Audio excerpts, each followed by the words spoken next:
Pemirsa, Wali Kota Palembang Ratu Dewa menegaskan jika sudah mendapatkan hasil audit kinerja dan audit penggunaan anggaran revitalisasi Pasar 16 Ilir.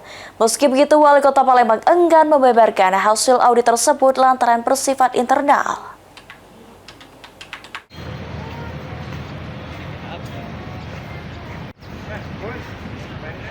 Mengenai kelanjutan pelaksanaan revitalisasi Pasar 16 Ilir Palembang yang sebelumnya dilakukan audit untuk dicarikan solusi lebih lanjut, Wali Kota Palembang Ratu Dewa menegaskan jika sudah mendapatkan hasil audit kinerja dan audit penggunaan anggaran baik dari Perumda Pasar Palembang Jaya maupun dari PT PJR.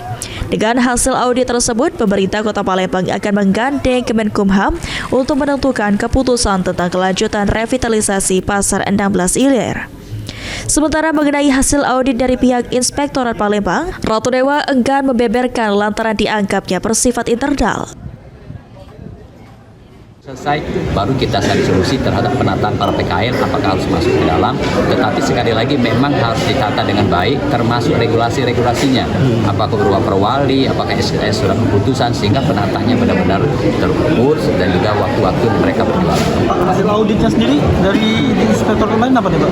Ya, kalau itu internal ya, internal dari kita. Secara gambaran harus sudah menjadi masukan, yang penting itu adalah sebuah acuan untuk kami pemerintah kota dalam mengambil sebuah keputusan. Sandi Pratama, PAL TV.